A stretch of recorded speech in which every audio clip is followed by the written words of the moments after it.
Welcome, everybody. Thank you for joining us this afternoon as we're going to talk about GIS and our data visualization and communications course specifically, which is starting in a couple weeks.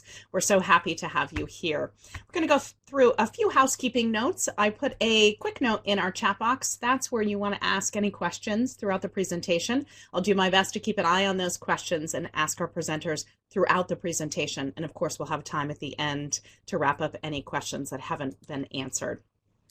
My name is Nicola Willie-Fenton. We're going to talk about GIS and, as I said, data visualization and communication today. And we have Dr. Galford with us. Jillian Galford is our program director in our Geospatial Technologies program, and she leads our certificate program. We're going to hear a lot from her today about data visualization, about GIS, and the certificate program as well. Welcome, Jillian. And also joining us in his first webinar with us, we're so excited to have Bill Shander with us. He's an instructor in our data visualization and communications course. So he is going to do a deep dive into our course today and get you super excited to sign up for the course that starts on May 24th. Bill, thank you so much for joining us this afternoon. As I said, my name is Nicole. I'll guide us through this process today. It is being recorded. We will share the presentation out with everybody and anyone who missed it and couldn't join us today. So what are we going to talk about? Overview of GIS. What is GIS and geospatial analysis? Deep dive into that data visualization course. Overview of their certificate. Data visualization is one piece in the overall certificate. We'll talk about that and what other courses are coming as you look at the flow of the certificate program. We'll go over those logistics, learning objectives, and we've had a really interesting conversation, Jillian and Bill and I, about career opportunities and the skill sets that you will gain from this and how they're applicable across so many different careers. So we're going to have a quick conversation about that as well. And of course, questions and answers. So I'm going to toss it over to Dr. Galford to guide us through. We'll kind of go up a little bit. What is GIS and geospatial analysis? Thanks, Nicole. So a lot of us think about GIS and maps, but GIS is really more than maps. It's a way for us to understand information differently. And this is one example. This is one of the early examples of epidemiology using mapping to understand a trend. So this was during a cholera epidemic in quite a long time ago. But what this doctor started doing, his name was Jon Snow, is he actually recorded where people were falling ill and recorded deaths. Prior to his work, people thought there were vapors coming from the cemetery that were spreading infection. And what he did is he actually started plotting on this street map where there were incidents of death. And he saw a cluster.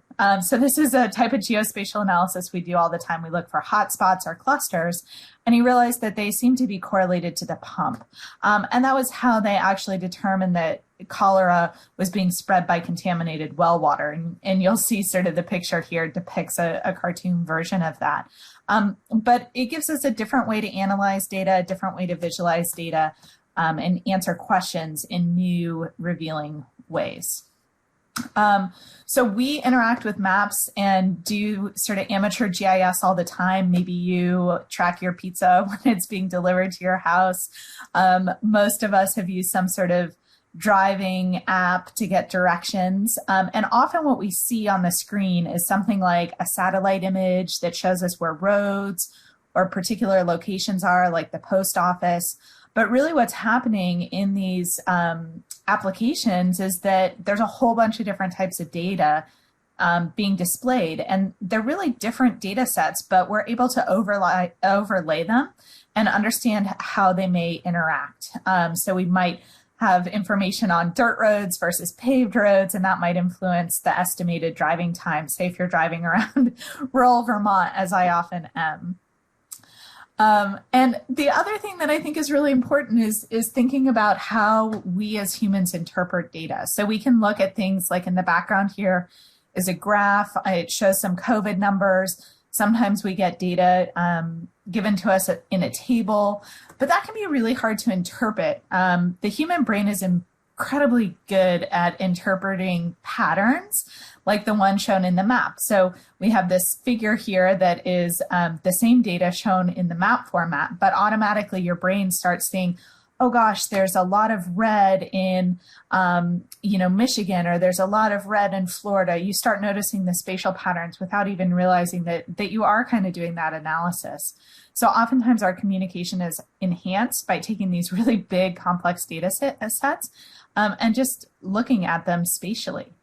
So we can do things, like I said, like overlay different data layers. We can analyze things like determining driving times, and we can also query. So I could actually interact with this map and look at what each county, in this case, what the number is behind it, the number of vaccines distributed by county, just by clicking on it, as a cool example. What I really think is powerful is how simple we can also make GIS, and we can make our communication. So this is a graphic example from the New York Times, and what they've done is they've actually dropped a lot of the details. They don't tell you, what number red corresponds to, but they're using colors to communicate, gosh, there's hotspots in these certain areas. They're showing arrows without putting numbers on them, but they give you a sense of the trend and what's happening with the data. So there's really cool ways that we can start to abstract and think about communicating data that is really complementary to GIS as well. Jillian, thank you so much. Now we're going to think about, okay, so there's an overview of what GIS is, and maybe many of you know GIS, and I'd love to see in the chat box, if you feel comfortable sharing, is this a field that you work in, or why are you interested in GIS? How do you see using GIS in some of the work that you do or you want to do? We'd love to hear from you as well. So there's GIS. Jillian talked a lot about the data collection, the analysis of it. So now, how do you communicate it? So this is where we're going to turn to Bill to guide us through so what do you do with your data now? Bill? Thank you very much. And yeah, I'm very happy to be here to talk about this course, data visualization, generally how it fits in with GIS. And it's such an interesting thing because, data visualization is both in some ways a parent category of GIS. Yeah, maps are data visualization. But of course, in this case, it is a subset of the GIS certificate. It is a portion of what's being taught here. Is it higher or lower? Doesn't really matter. The point is that when you create a map or you create a chart or any kind of thing out of data that's visual, you are communicating it. And that is its own sort of separate task aside from creating GIS experiences for whatever other purposes you're doing.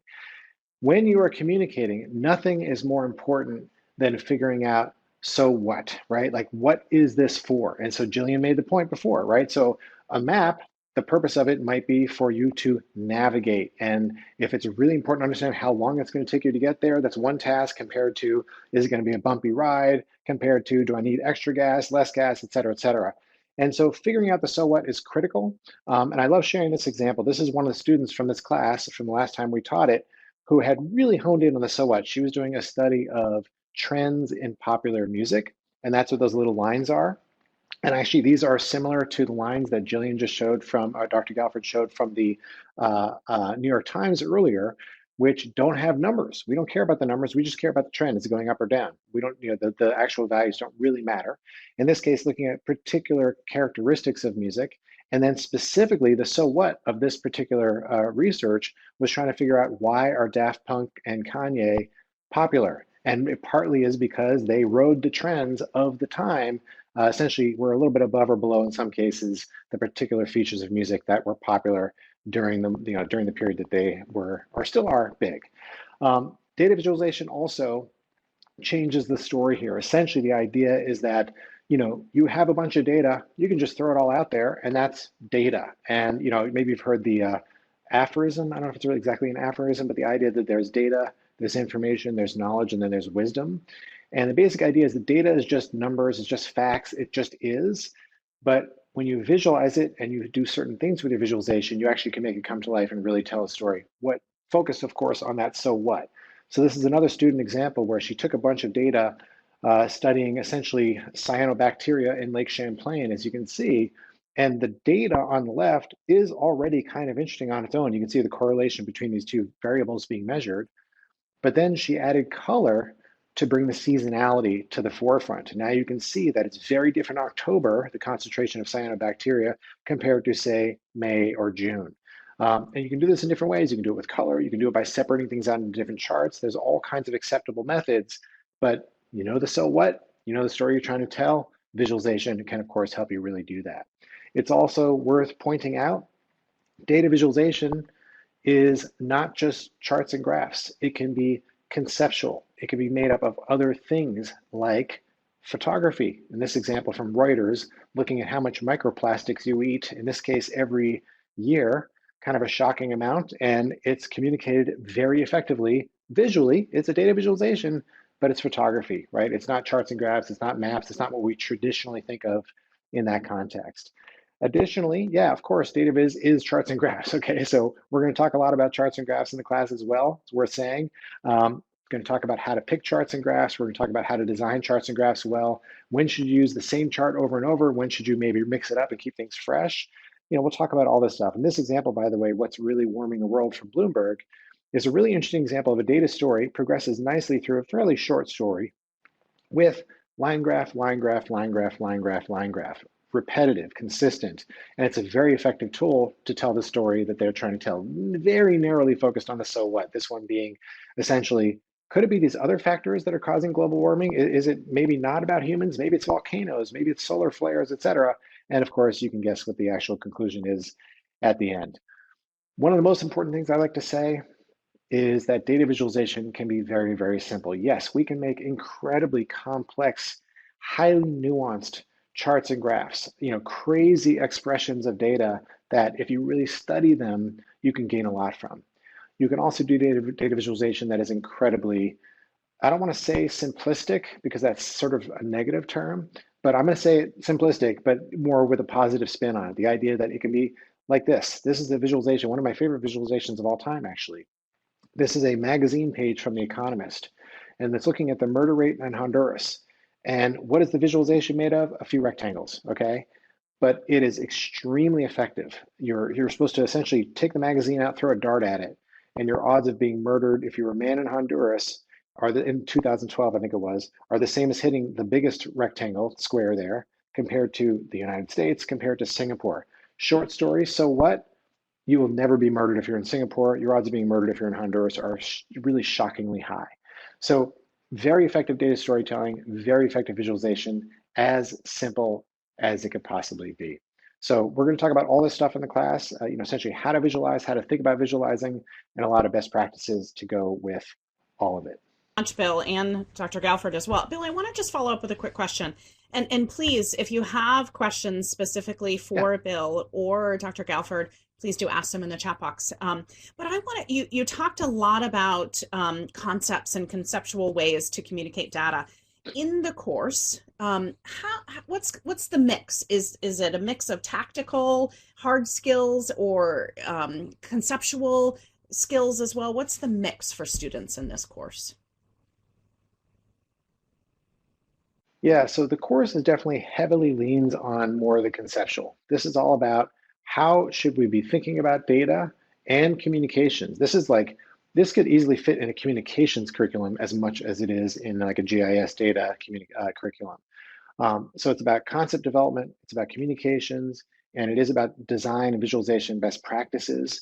We're going to teach specific research-driven best practices for sure, but we're not teaching, for instance, how to make a chart in Excel or Tableau or really any other tool. You'll use tools because there is going to be like a capstone project essentially throughout the course. You're building a data story, but I'm not teaching tools. It's really all about how to think, how to get your ideas down, create a narrative that flows and all that kind of stuff so that whatever you finally do in execution, which by the way is kind of the easy part, if the ideas are good, then you'll sort of be set off on the right path to get there.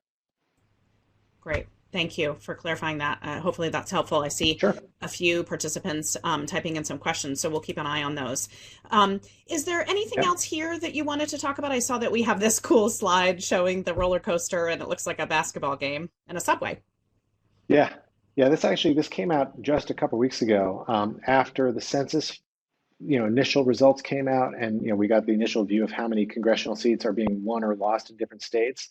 And the New York Times, which does some of the best work in data viz really of anybody these days, put this article out, and it had these very simple little visualizations. And the idea here is that data visualization, yes, you can use, and people should and do use visualization for analysis, right? For all kinds of tasks.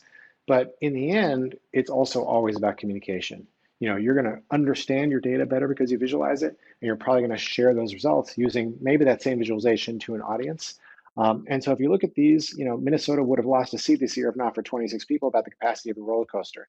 This is a great way to understand the numbers. It makes it tangible and relatable.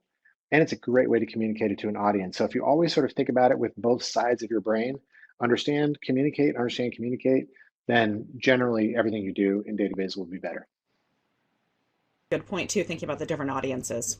And do you talk about that a lot, or a portion of it in the course as to how you're communicating for different audiences?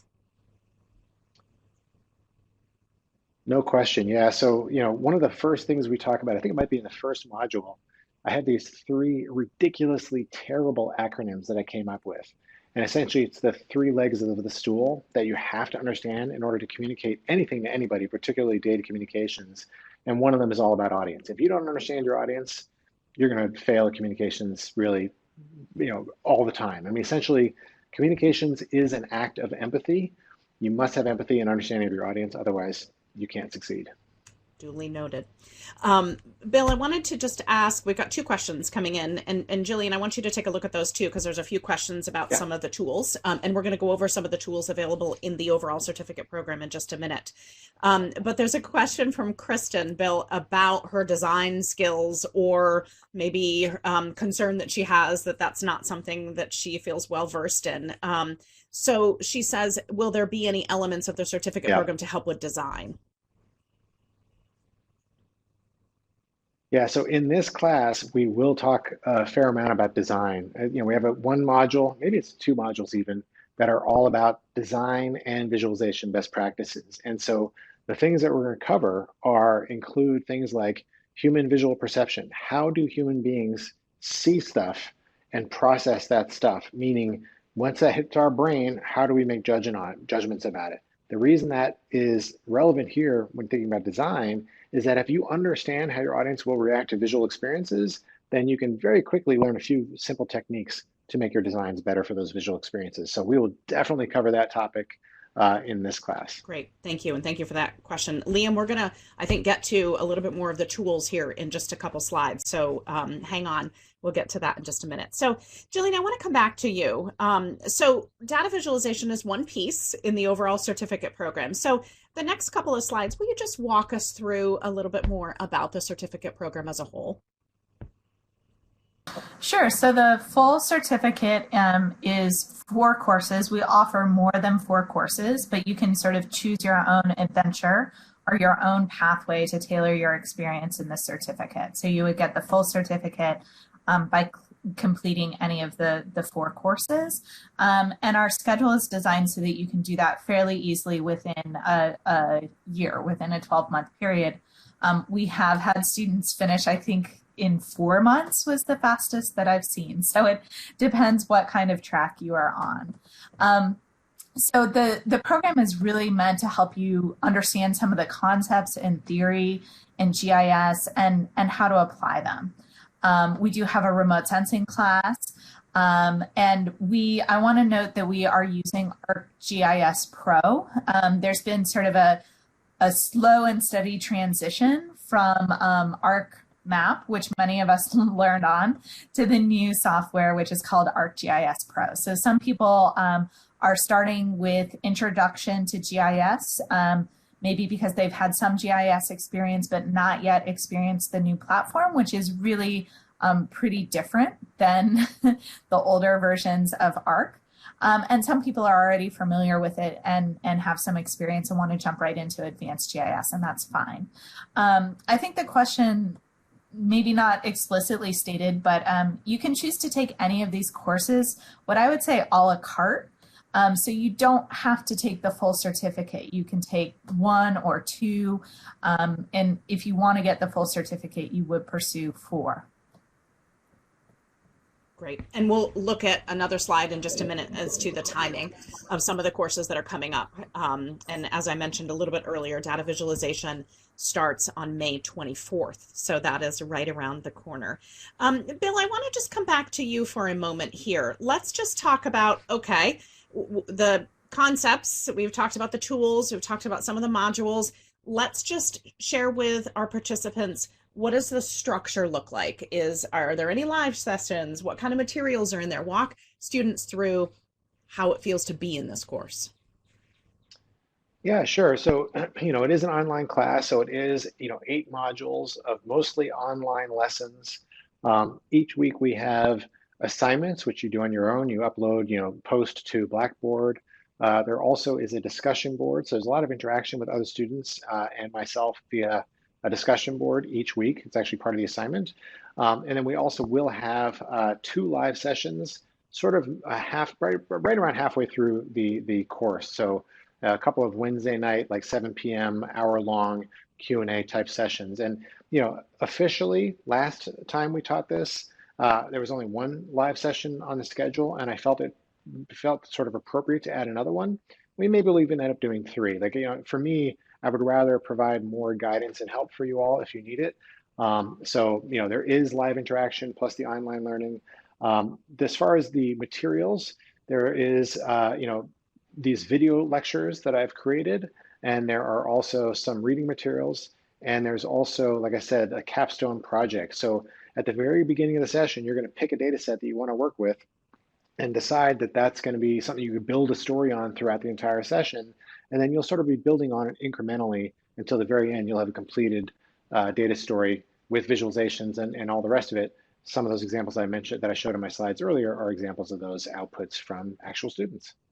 Great. And we do have one more slide in just a moment talking about some of the learning objectives in the course too. So hang on for that, everybody.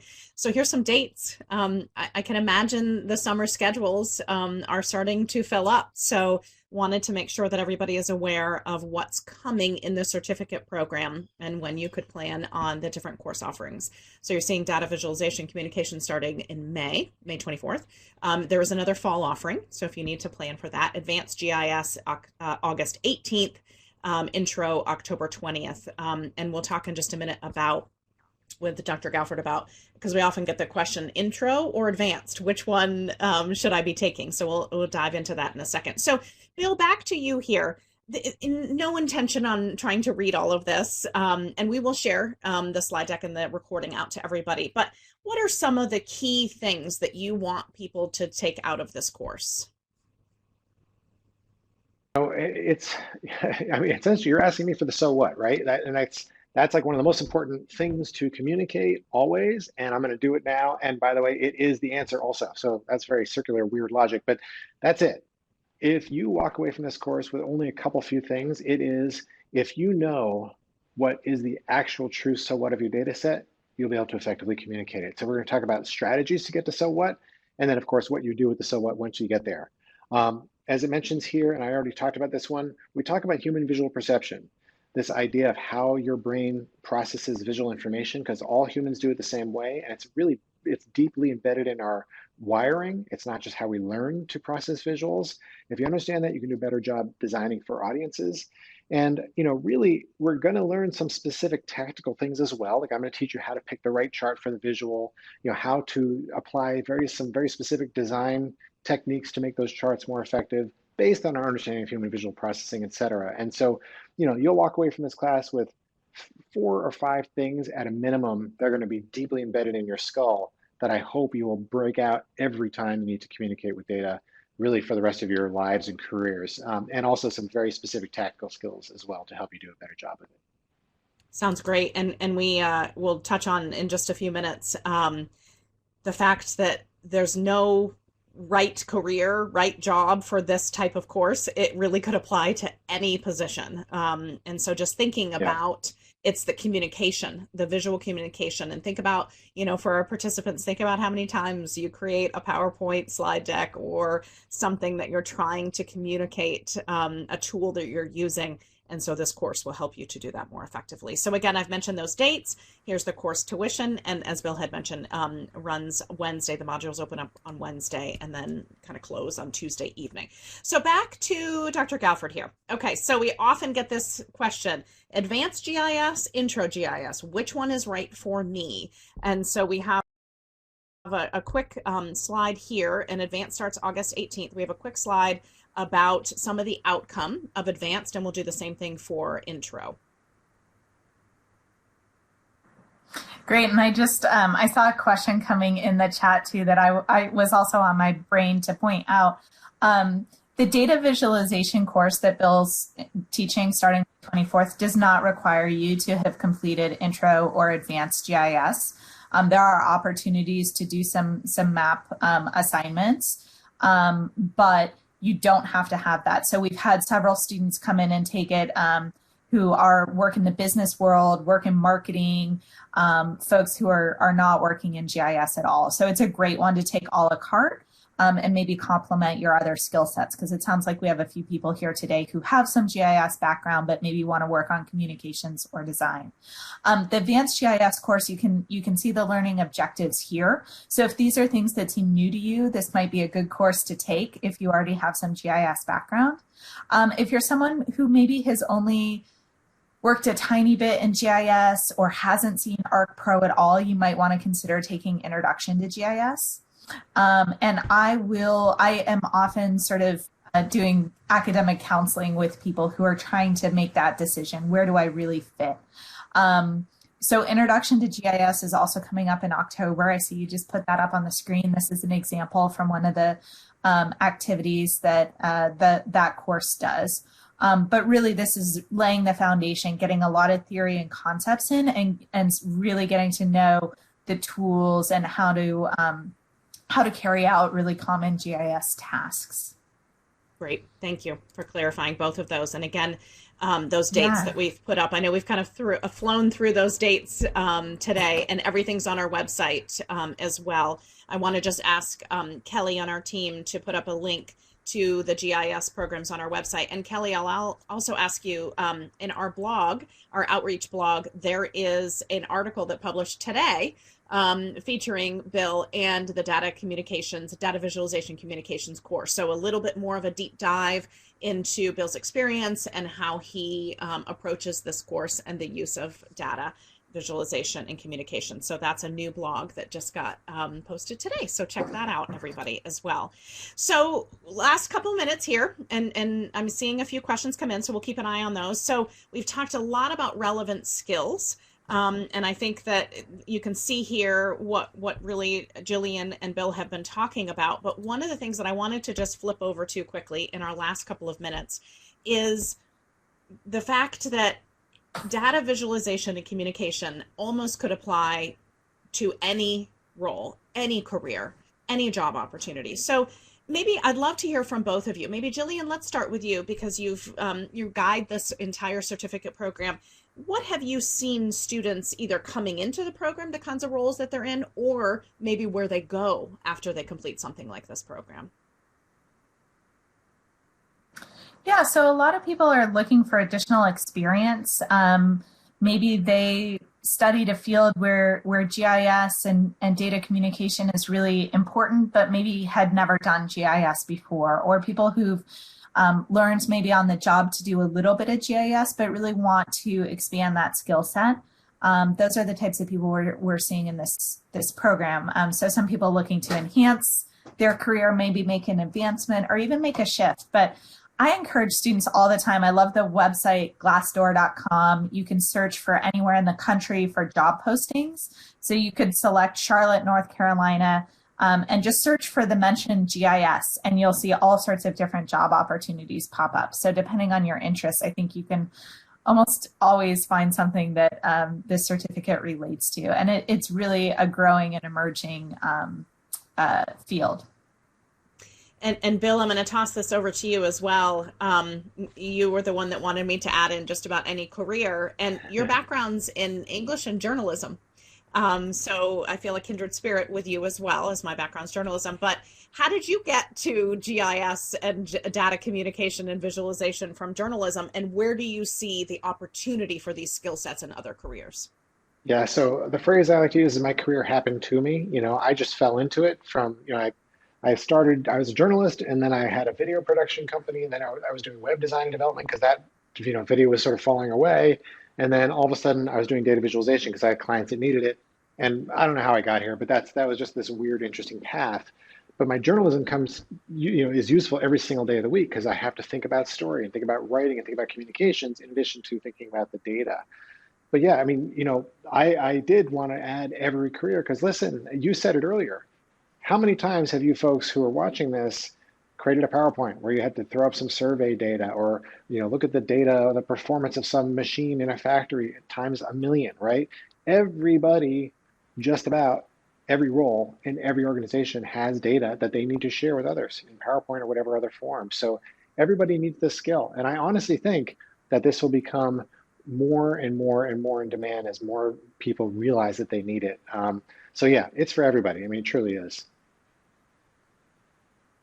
Great. Thank you very much. And we have two questions here. Jillian, do you maybe want to take this one from Susan? Does the certificate cover statistics and data analysis? Yeah, and I also, before I forget, I wanted to mention one other thing because I know there was some excitement in the chat about ArcGIS Pro. If you enroll for the certificate, so you indicate to us, hey, I think I'm going to take at least 4 courses in the certificate, we are able to give you a year of access to ArcGIS Pro. So I'm actually really impressed by the number of students who want to practice maybe between courses or do extra tutorials, play with data, those sorts of things. So you would have that tool available to you even between class sessions. So just a note on that. We are offering next spring, so starting, and we call it spring, but next January, geospatial computation. So I saw there's a question on statistics. Geospatial computation is really about 2 things. It's about geospatial statistics. So often we find trends like hot spots in space or time when we use geostatistics that we would not reveal with standard statistics. And that course implements workflows in Python and R integrated with ArcGIS. So really a very novel course and super cool. I love it. And then I see a question too about sort of our upcoming options. I can't remember if we have that on another slide or not. I'm going to go back to it. Pull it back up, Yep. I think. So in August, we'll start with advanced GIS. In the fall, I think it's closer to the beginning of September, we will have another offering of data visualization and communication. And as I sort of revealed, mid-January, we will have geospatial computation. And remote sensing is also scheduled for next spring. So those aren't posted on the website yet, but I guess I just gave you a little preview of what's in the pipeline. That's great. It's also worth mentioning that. Go ahead, go ahead. Bill. Go ahead. Oh, sorry. Yeah, on the statistics and analytics question too, in the data viz and communication class, we don't teach data analysis, but we do have one module where we talk about data literacy. And we do touch lightly on a few statistical concepts. So if you have like 0 clue about statistics and you want to like dip your toe very, very lightly in, we do talk a little bit about it, but it's definitely not an analysis class per se. Great, thank you. Jillian, I think maybe you were referencing this question from Eric. The certificate program complement drone workshop at all? Yeah, so our continuing and distance education runs a short workshop on using drones in the field and using drone-based data. So you could certainly integrate that experience into this certificate. That workshop is not yet a full-blown class, so it wouldn't necessarily count for the certificate. But if you took that and you really liked it, or you took the certificate, you could also take the workshop. And certainly you would be building very complementary skill sets, particularly if you're looking into doing more drone-based work in your own field of employment. Yeah. Great, thank you. And last question. And I also from see Kristen. the question come in. Yeah, go do you for it. have to finish within a year? You do not have to finish within a year. We would want to be in touch with you just to make sure that we kept your access to the software and things like that active, and that we had a plan to help support you get through the courses. But absolutely, some people need to take the summer off, or some people like to do a lot of work in the summer. It can go either way. So yeah, very flexible. And we're here to support you and help you figure out that path. Great. Thank you. Thank you, Kristen, David, Susan, Liam. I know we had lots of questions. Eric, Kelly, thank you for putting those links in there. Please do check out the blog. Shout out to Allison and Monica. Yeah, your current students as well. And I think there was another Benjamin too, as well. Liam. So yep. Yeah. So happy to have everybody with us. Thank you so much, Bill, for joining. I'm sure everybody's super excited about the course starting in 2 weeks, May 24th. So if you're interested, get on to the website and fill out that registration. Dr. Galford, it's always a pleasure having a webinar with you. Thank you so much, both of you. We wish everyone a wonderful afternoon. Take care. Thanks, everyone.